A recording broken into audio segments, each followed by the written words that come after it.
cosmic breath, the air element, find strength in the mental. You might take a look at this album cover and think BioWare game, and you wouldn't be wrong actually. For an album titled as sci-fi congruent as Anima Mysterium, this does take a science fiction setting and run with it. Well, maybe not run with it, surf with it on high-speed hovercraft. Yugen Blakrok was one of many South African artists such as Babes Wodumo, Saudi and Siava to be proudly featured on the Top Dog Entertainment released Black Panther album in 2018, of which on the track Ops, Blakrok stole the show with a verse so emphatic and acrobatic it holds well to the spirit of the Black Panther himself. An incredible grasp of meter, internal rhyme and vivid language over beats that breathe simultaneous exhalations of Portishead and William Basinski. The perfect vessel for the storycraft that she specializes in. Return of the Astrogoth, her album from 2013, didn't just fly under the radar, it flew under the radar that usually detects things that fly under the radar. And while her channeling of language may result in tales ambiguous and indirect, there are those memorably evocative lines that you grab onto, and the rest of the lyrics around it will snap into place. Well, eventually. Shit's like reading a Hemingway novel. The science fiction lens never comes across as a novelty and is more like the actual lens of which Blakrok views the world through, allowing her to make nuanced and illustrated points such as on the track Tetra Tarantula from her previous album, where the entire foundation that our society is built upon is called into question for its prejudiced roots that were planted centuries ago. A big chunk of authority grilling weaved within verses that mention the Invisible Man and Freddy Krueger, a little bit like what Sarface could be doing if they weren't giving the thumbs up to Boner Piss. Yugen Blakrok's new album carries on from what Astrogoth provided in terms of the wispy and otherworldly atmosphere and the verbose evocative lyrics that might take a few moments of aftermath thinking about what Mercury's in retrograde means, but the commitment to providing such lucid and imagery dense verses is undoubtedly impressive. The very first verse on the album shows, not tells you, about Blakrok as an MC, a character, a protagonist that oversees everything to provide commentary on it, like a vulture goddess, Milky Way cartons and the energies she harnesses. The sense of scope that she purports to be able to reach goes beyond the galaxies, and the image of capturing thoughts with a butterfly net implies so much about how sporadic and difficult to capture everything that she wants to shed light upon. These are only the first 4 lines on the album, and Yugen Blakrok has already given us quite a lot to think about, and she hasn't even moved on to the truly substantial commentary yet, but it shows how densely packed her lyricism and choice of language is. This is 4 lines in a 5-minute song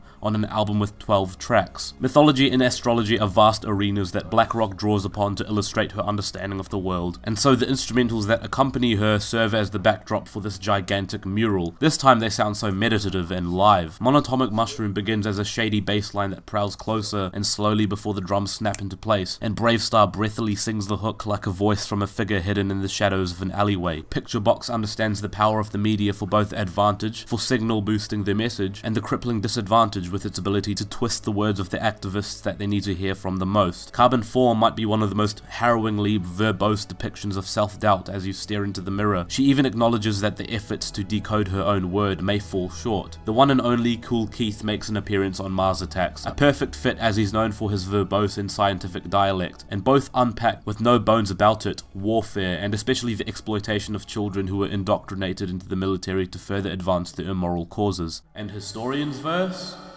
My goodness. My word.